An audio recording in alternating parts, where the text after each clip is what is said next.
ഇത് നമ്മുടെ art director സഹസ് ഉണ്ട്, പുള്ളി തന്ന ഗിഫ്റ്റാണ്. വേൾഡ് റെക്കോർഡ് മേടിച്ച കാർട്ടൂണിസ്റ്റാണ് ജോണാർട്സ് കലാപം. ഇത് ഇവിടെ ഇരിക്കണം വളരെ കുറച്ചാണ്, കംപ്ലീറ്റ് ഓഫീസ് വന്നാൽ നിങ്ങൾ നെറ്റും. അപ്പോഴും അത് ഇവിടെ ഉണ്ട്. ഇത് നമ്മുടെ പുഴുവിൻ്റെ വിജയാഘോഷം. ഞാനും എൻ്റെ ഫാദറുമാണ് ഇതിങ്ങനെ റെഡിയാക്കി. മക്കള് രണ്ടുപേരും എൻ്റെ ഒരു ബർത്ത്ഡേക്ക് എനിക്ക് ഗിഫ്റ്റ് തന്നു.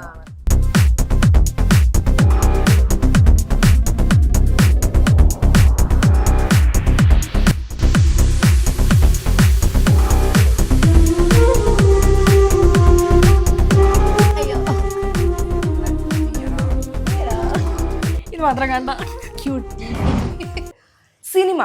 സിനിമ എന്ന ആ വലിയ ലോകത്തിന് ഗ്ലാമറിനപ്പുറം നമ്മൾ കാണാത്ത അല്ലെങ്കിൽ നമ്മൾ അറിയാത്ത ഒരു ബാക്ക് ബോൺ ഉണ്ട് അല്ലേ?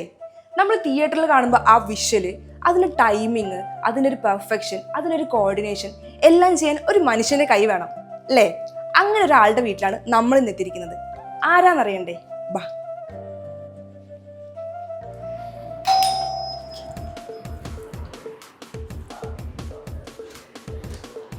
Hi sir, welcome. Come on. Hi ബാദുക്ക. നമ്മളിപ്പം ബാദുക്കയുടെ വീട്ടിലാണ്. എനിക്ക് വീട് കയറുമ്പോൾ തന്നെ തോന്നുന്നു മൊത്തം എന്താ പറയുക, ഫുൾ വാൾ പെയിൻറ്റിങ്സും അല്ലാത്ത കുറേ അവാർഡുകളും ഒക്കെ കിട്ടിയിട്ടുണ്ട്. നമുക്ക് എല്ലാം ഒന്ന് കാണാം. ഒരു ഹോം ടൂർ പോലെ തന്നെ നമുക്കങ്ങ് പോവാം. ഇത് ഇവിടെ ഇരിക്കണം വളരെ കുറച്ചാണ്, കംപ്ലീറ്റ് ഓഫീസ് വന്നാൽ നിങ്ങൾ നെറ്റും. പഴയ ഞങ്ങൾ ഇങ്ങോട്ട് ഇപ്പം മാറിയിട്ടും 3-4 മാസമായിട്ട്. ഇങ്ങനെ ഇനി കുറച്ചും കൂടി എനിക്ക് തോന്നുന്നു കുറച്ചുകൂടി കഴിഞ്ഞാൽ അത് ഇതെല്ലാം പഴയ അപ്പുറത്തെ വീട്ടിലിരുന്നതാണ്. അപ്പം അവിടെ ഇപ്പം പെയിന്റിങ്ങും പരിപാടിയൊക്കെ നടക്കുക. വന്നപ്പോൾ തന്നെ എനിക്ക് തോന്നുന്നു ഇങ്ങനത്തെ കൈൻഡ് ഓഫ് ഒരു എന്താ പറയുക, തോന്നി അല്ലെങ്കിൽ ഒരു ഓർഡിനറി ഫീലിംഗ് വരുന്ന കുറേ കാര്യങ്ങളുണ്ട്. ഇതൊക്കെ ഗിഫ്റ്റ് ആണോ അല്ലെങ്കിൽ ഒരു എന്താ പറയുക ഇഷ്ടം കൊണ്ട് വാങ്ങി വെക്കുന്നതാണോ? അല്ലല്ല, ഇതൊക്കെ ഗിഫ്റ്റ് വാങ്ങി വെച്ചിട്ടില്ല. ഇല്ല, സർട്ടിഫിക്കറ്റ്സും ഉണ്ട്. എനിക്ക് മാമിൻ്റെയും എല്ലാവരുടെയും ഇരിക്കുന്നുണ്ട്. ഒത്തിരി അവാർഡ്സ് ഉണ്ട്, മാമിൻ്റെയും ഉണ്ട്, സാറിൻ്റെയും എല്ലാവരുടെയും അവാർഡ്സ് ഉണ്ട്. എനിക്ക് ഇതും ഗിഫ്റ്റ് കിട്ടിയത്. അതെ അതെ, ഇപ്പം ഇവളുടെ ബർത്ത്ഡേ ആയിരുന്നു കഴിഞ്ഞ ആഴ്ച. അപ്പം അതിന് അവളുടെ ഫ്രണ്ട്സ് ആരോ കൊടുക്കുന്നത്. ഇത് നമ്മുടെ ആർട്ട് ഡയറക്ടർ സഹസ് ഉണ്ട്, പുള്ളി തന്ന ഗിഫ്റ്റാണ്. ഇങ്ങനെ വീട് മാറുമ്പോൾ പുള്ളി അങ്ങനെ കൊണ്ടൊന്ന് ചെയ്തതാണ്. നമുക്ക് ഈ സൈഡിലേക്ക് നോക്കുകയാണെങ്കിൽ കുറച്ചും കൂടി മകൾക്ക് കിട്ടിയിട്ടുള്ള അച്ചീവ്മെന്റ്സ് കുറച്ച് കൂടുതലാണ്. മകളുടെ അച്ചീവ്മെന്റ്സ് കുറേ ആണല്ലേ? എല്ലാത്തിലും വിസിറ്റ് ചെയ്ത് കാണാറുണ്ടായിരുന്നു. ഞാൻ അങ്ങനെ അവളുടെ 2 ഷോയെ കണ്ടിട്ടുള്ളൂ. 2 അല്ല, 1 ഷോയ്ക്ക് പോയിട്ട് വിന്നറായ മൈൽ സ്റ്റോൺ. അവൾ ആദ്യം ഫസ്റ്റ് അറ്റൻഡ് ചെയ്യുന്ന കോമ്പറ്റീഷൻ ഇതാണ്. ഇതിലാണ് നമുക്ക് ഫസ്റ്റ് കിട്ടുന്നത്.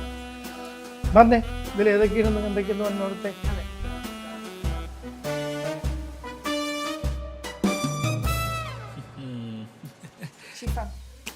ഇത് ഇന്ത്യ എന്ന് വെച്ചേക്കണേത് സൂപ്പർ ഗ്ലോബ്. ഇതാണ് ഗോവയിൽ പോയതോ വിയറ്റ്നാമിൽ പോയതോ? ഓക്കെ.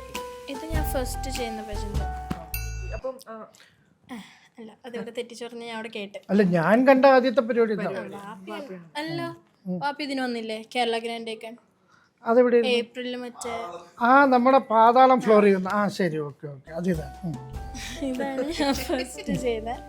ഇത് റാക്ക് വർക്ക് എന്ന് പറഞ്ഞിട്ടൊരു കമ്പനി, കേരള ഗ്രാൻഡ് ഏക്കൺ 2025 അതാണ് ഞാൻ ആദ്യമായിട്ട് മോഡലിങ്ങിൽ ചെയ്യുന്നത്.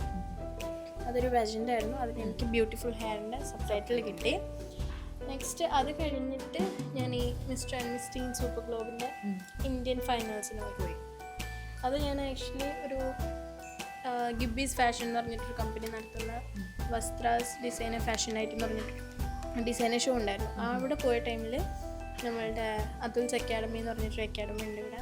അപ്പോൾ അവിടുത്തെ ഒരു ട്രെയിനറാണ് കൺമണി എന്ന് പറഞ്ഞിട്ട്. കൺമണി ചേച്ചി എൻ്റെ അടുത്ത് അന്ന് ഡിസൈനർ ഷോൻ്റെ ടൈമിൽ എൻ്റെ അടുത്ത് ഇങ്ങനെ പറഞ്ഞു, ഇങ്ങനെ ട്രൈ ചെയ്യുന്നുണ്ടോ, കിട്ടിയാൽ നമുക്ക് എന്താ പുറത്തേക്ക് പോവാം, ഇല്ലെന്നുണ്ടെങ്കിൽ ഗോവയിൽ പോയി തിരിച്ചു തരാമെന്ന് പറഞ്ഞു. എന്തായാലും പുറത്തേക്ക് പോകാമെന്നുള്ളത്. അപ്പോൾ പിന്നെ വെറുതെ പോകാമെന്നുള്ള ഒരു ഇതിൽ ചെയ്തത്. അത് ഫുള്ള് ഭയങ്കര റഷിലാണ് ചെയ്തത് ഈ ഇന്ത്യൻ ഫൈനൽസ് ഫുള്ള്. കാരണം ഞാൻ മെയ് 25 ആയിരുന്നു അതിൻ്റെ ഇന്ത്യൻ ഫൈനൽസ് വന്നിട്ട്. അപ്പോൾ മെയ് 1 ഞാൻ ഈ ഷോനെ പറ്റി അറിയുന്നതും പിന്നെ കോസ്റ്റ്യൂമിൻ്റെ കാര്യം എല്ലാം ഭയങ്കര ശക്തിയായിരുന്നു. ഈ വാക്കിങ്ങിനൊക്കെ ട്രെയിനിങ്ങിനൊക്കെ പോലുണ്ടായില്ല, അല്ലാണ്ട് ഇപ്പം ഇതിൽ കയറി കഴിഞ്ഞാൽ പിന്നെ ഞാനിങ്ങനെ പോകാറുണ്ട്. ഓരോ ആൾക്കാരുടെ വർക്ക്ഷോപ്സ് അറ്റൻഡ് ചെയ്യും. പിന്നെ പ്രാഥമിക അക്കാഡമിയിൽ ഒരു ട്രെയിനറായിട്ട് ഞാൻ കയറിയിട്ടുണ്ട്. അല്ല എൻ്റെ ഇവിടെ അധികം ഇല്ല. എൻ്റെത് നിങ്ങൾ ഓഫീസിൽ വരണം, അവിടെ കാണാം, അവിടെ തങ്കം. ഇത് കേരളനെ റെപ്രസെന്റ് ചെയ്ത് പോയെന്നുള്ളതിൻ്റെ ഒരു ഇത് അവിടുന്ന് കിട്ടിയ ടൈറ്റിൽ റൈസിംഗ് സ്റ്റാറിൻ്റെ ടൈറ്റിൽ അവിടുന്ന് എനിക്ക് കിട്ടിയ. പിന്നെ അതിൻ്റെ കൂടെ തന്നെ ഡയറക്റ്റ് വേൾഡ് ഫൈനൽസിലേക്കുള്ള എൻട്രി. അത് കഴിഞ്ഞിട്ടാണ് ഞാൻ സൂപ്പർ സുന്ദരി ചെയ്യുന്നത്. സൂപ്പർ സുന്ദരിയിൽ വിന്നറായി. അതിൽ കുറേ കോൺട്രവേഴ്സീസ് ഉണ്ടായിരുന്നു. ഈ മൈൽ സ്റ്റോൺ ആണല്ലോ, ലൈക്ക് മലയാളത്തിലുള്ള ഒരു മീഡിയ ആയതുകൊണ്ട് ബാദുഷയുടെ മോളായതുകൊണ്ട് എനിക്ക് കിട്ടി ആ ഒരു സാധനമൊക്കെ ഇരുന്ന്. എന്ത് ചെയ്യാനാ, എൻ്റെ കഴിവ് അവിടെ പോയിന്ന്. പിന്നെ അത് കഴിഞ്ഞിട്ടാണ് ഈ വേൾഡ് ഫൈനൽസിൽ പോകുന്നത്. അതിന് ഇന്ത്യനെ റെപ്രസെന്റ് ചെയ്ത എൻ്റെ അത് അവിടെ എനിക്ക് face of the year title. വളരും. എനിക്ക് തോന്നുന്നു എല്ലാ മെമ്മറീസും ഇങ്ങനെ എടുത്തു വെക്കുക. അത് ആരുടെ ശീല, വാപ്പിയുടെ ആണോ അല്ലെങ്കിൽ മകളുടെ ആണോ? എൻ്റെ തന്നെയാണ്. മകളുടെ ശീലം തന്നെയാണ് എല്ലാം ഇങ്ങനെ സൂക്ഷിച്ചു വെക്കുന്നതും ഇങ്ങനെ എടുത്തു വെക്കുന്നതും. എനിക്കിങ്ങനെ എന്തെങ്കിലും ഗിഫ്റ്റ് ഒക്കെ കിട്ടുകയാണെങ്കിൽ തന്നെ ഞാൻ എടുത്തിട്ട് ഇങ്ങനെ വെക്കും. എൻ്റെ ഒരു ഫയലുണ്ട്. എനിക്ക് സ്കൂളിൽ നിന്ന് ഫ്രണ്ട്സ് എന്ന ഗിഫ്റ്റ് ആണെങ്കിലും അല്ലെങ്കിൽ ആരെങ്കിലും ഗിഫ്റ്റ് റാപ്പ് വരെ ഞാൻ ഇങ്ങനെ സൂക്ഷിച്ചു വെക്കുന്ന പരിപാടിയുണ്ട്. പിന്നെ ഇതൊക്കെ എൻ്റെ ഫ്രണ്ട്സ് എനിക്ക് ബർത്ത്ഡേക്ക് തന്നതൊക്കെ. എനിക്ക് തോന്നുന്നു ഇക്കാടെ ഒരുപാട് അവാർഡ് അല്ലേ, അവാർഡിന്റെ കുറെ കാണാൻ പറ്റുന്നുണ്ട്. എനിക്കത് പുഴു അതിൻ്റെയൊക്കെ എല്ലാം ഓഫീസിലാണ്. പുഴു അത് ഇവിടെ ഉണ്ട്. ഇത് നമ്മുടെ പുഴുവിൻ്റെ വിജയാഘോഷത്തെ ടൈമിൽ എനിക്ക് കുറെ പിക്ചേഴ്സിലേക്ക് കുറെ ഡ്രോയിങ്സും അങ്ങനെ കുറെ കാണാം. ഇത് ഞാനും എൻ്റെ ഫാദറുമാണ് ഇതിങ്ങനെ റെഡിയാക്കി എടുത്തതാണ്. മക്കള് രണ്ടുപേരും എൻ്റെ ഒരു ബർത്ത്ഡേ ഒക്കെ എനിക്ക് ഗിഫ്റ്റ് തന്നു. അതായത് വാപ്പയുടെ ഫോട്ടോയും എൻ്റെ ഫോട്ടോയും കൂടി വെച്ച് ഇങ്ങനെ ചെയ്ത് ഇവരുടെ ഗിഫ്റ്റാണ്. ഇതാര്?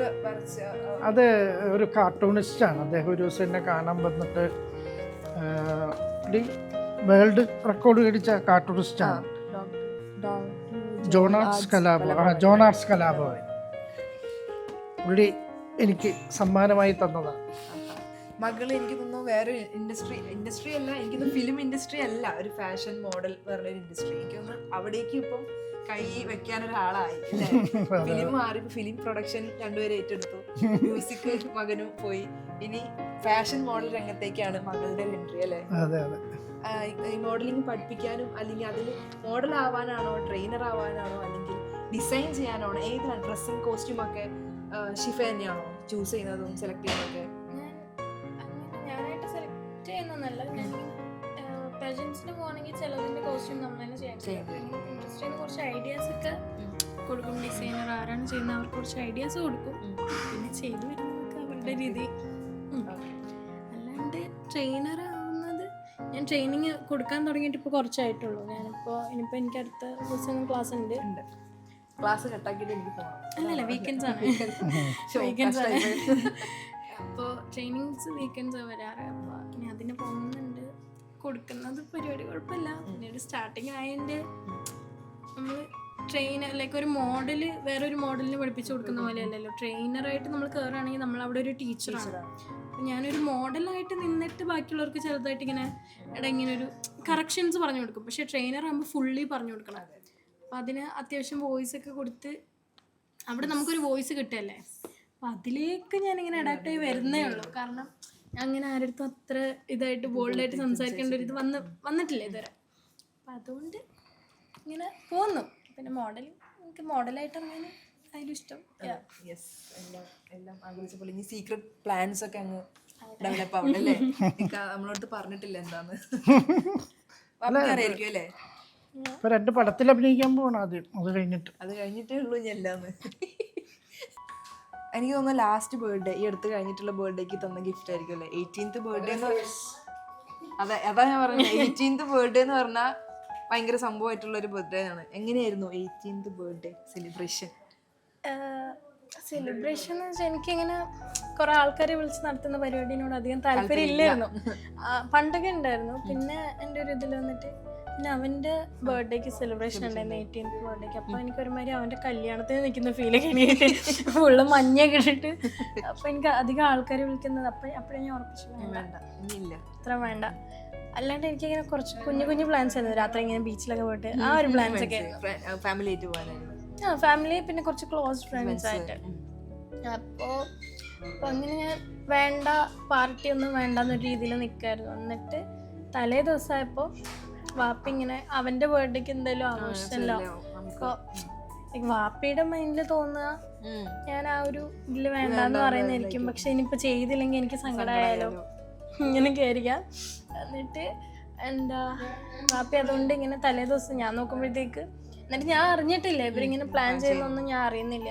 കുറച്ച് കഴിഞ്ഞ് തലേ ദിവസം വൈകുന്നേരമൊക്കെ ആയപ്പോഴത്തേക്ക് ഞാൻ നോക്കിയപ്പോൾ ഫാമിലി ഗ്രൂപ്പിലൊരു പോസ്റ്ററൊക്കെ എൻ്റെ ഫോട്ടോ ഒക്കെ വെച്ചിട്ട് ഞാൻ ഓർത്ത് പഠിച്ചേനെ ഇനി ഇതെന്താ നോക്കുമ്പോഴത്തേക്ക് എന്താ invited to Shifas birthday party എന്നൊക്കെ പറഞ്ഞു. ഞാനപ്പോൾ ഇങ്ങനെ ഞാൻ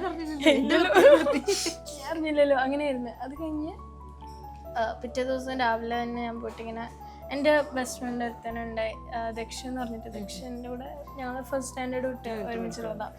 ഇങ്ങനെ ദക്ഷ രാവിലെ കയറി വന്ന് എനിക്കൊരു ഫുള്ളൊരു ബൊക്കെയൊക്കെ ആയിട്ട്, ആ ബൊക്കയിൽ അവൻ തന്നെ ഉണ്ടാക്കിയത്, ആ പൂവൊക്കെ അതിനകത്ത് ഉണ്ടായിരുന്നത് ആ പ്ലാസ്റ്റിക് കൊണ്ട് അവൻ ഉണ്ടാക്കിയത് അതൊക്കെ. അതല്ലാണ്ട് എൻ്റെ ഒരു ഫ്രണ്ട് ഉണ്ട് സഫ്ന എന്ന് പറഞ്ഞിട്ട്. സഫ്ന എൻ്റെ കൂടെ സ്കൂളിൽ ഉണ്ടായിരുന്ന, പക്ഷെ പിന്നെ മാറി. സഫ്ന എനിക്ക് ഫ്രൈഡേ സഫ്നയുടെ കസിൻസിൻ്റെ എനിക്ക് വേണ്ടിയിട്ട് ഇതേപോലെ ഒരു ബൊക്ക ചോക്ലേറ്റ്സ് ഒക്കെ വെച്ചിട്ട് കൊടുത്തു വിട്ട്. പിന്നെ ബർത്ത്ഡേയുടെ അന്ന് എല്ലാവരും വന്നപ്പോൾ കുറേ ഗിഫ്റ്റൊക്കെ ഇങ്ങനെ തന്നു. അതിലൊരു ഗിഫ്റ്റാണ് ഇത്. ഇത് എൻ്റെ ഒരു ബെസ്റ്റ് ഫ്രണ്ട് ഉണ്ട് ബ്രയാൻ എന്ന് പറഞ്ഞിട്ട്. എനിക്ക് വേണ്ടി ബ്രയാൻ വരച്ചതാ എന്നെ പോലെ. ബ്രയാൻ്റെ ഒരു ടച്ച് വിട്ടിട്ടിരിക്കുകയാണ്, എന്നാലും ട്രൈ ചെയ്തു എന്ന് പറഞ്ഞിട്ട് എനിക്ക് കൊണ്ട് തന്ന്. അതേപോലെ വേറെ കുറേ ഉണ്ട്, ഇതാ അവിടെ അതിനകത്തുണ്ട്, ആർക്കോ ചെയ്തതുണ്ട്. ഒരുപാട് പേര് വന്നിട്ടുണ്ടായിരുന്നോ ഫംഗ്ഷനൊക്കെ? അത്യാവശ്യം വന്നിട്ടുണ്ട്. എനിക്ക് കുറെ ഗിഫ്റ്റ് ഒക്കെ കിട്ടി. വെക്കാൻ സ്ഥലമില്ല. എന്നിട്ട് അമ്മ അതൊക്കെ അടിച്ചു മാറ്റി അമ്മയുടെ അലമാരി കൊണ്ടുവച്ചു. കുറെ പെർഫ്യൂം ഒക്കെ കിട്ടിയായിരുന്നു, അതൊക്കെ കൊണ്ടുപോയി.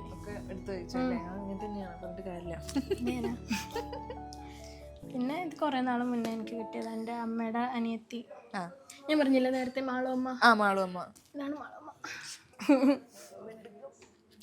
അയ്യോ കുഞ്ഞാമ്പുള്ള അയ്യടാ ഇത് മാത്രം കണ്ട ക്യൂട്ടി ഷിഫ ക്യൂട്ടീസ് എന്നെ. അതെ ഞാൻ തന്നെ.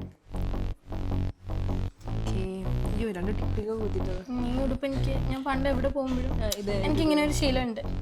ഒരു നല്ല ഡ്രസ്സ് കിട്ടി കഴിഞ്ഞാൽ എന്ത് പരിപാടി ഉണ്ടെങ്കിൽ ഞാൻ അതന്നെ ഇടുള്ളൂ. അത്ര ഡ്രസ്സ് ഉണ്ടായാലും അതേ ഇടുള്ളൂ. അങ്ങനെ എൻ്റെ ബെസ്റ്റ് ഫ്രണ്ട് ഉണ്ട്, എൻ്റെ ഏറ്റവും ക്ലോസ് ഫ്രണ്ട് ഉണ്ട് ആൽജിയ എന്ന് പറഞ്ഞിട്ട്. ഞാൻ ഏത് ഇപ്പോൾ എനിക്കുമ്പോഴും അത് വീണ്ടും വീണ്ടും ഇട്ട് കഴിയുമ്പോൾ അവൾ എന്നെ മാറ്റിക്കൂടെ അങ്ങനെ ഞാൻ എപ്പോഴും ഇട്ടുകൊണ്ടിരുന്ന ഡ്രസ്സാണ്. അതല്ലാണ്ട് ഇതും ആ ഒരു പ്രായത്തിൽ ഞാൻ ഇച്ചിരി പട്ടുപാട ഇട്ടുകൊണ്ട് നടക്കുമായിരുന്നു. എനിക്ക് കുറേ പട്ടുപാട ഉണ്ടായിരുന്നു കുഞ്ഞിൻ്റെ. ഓക്കെ, ഒരുപാട് സ്റ്റെപ്പ് മുന്നോട്ട് പോകട്ടെ. ഫാഷൻ ഷോ ഒരുപാട് ചെയ്ത് റെപ്രസെൻ്റ് ആവട്ടെ ഇന്ത്യയുടെ തന്നെ, അങ്ങനെ ലെവലിൽ എത്തട്ടെ. പിന്നെ സീക്രട്ട് ആയിട്ടുള്ള കുറേ കാര്യങ്ങളുണ്ടല്ലോ, അതൊക്കെ അച്ചീവ് ചെയ്തിട്ട് അടിപൊളിയാവട്ടെ. Okay, all the best. Thank U.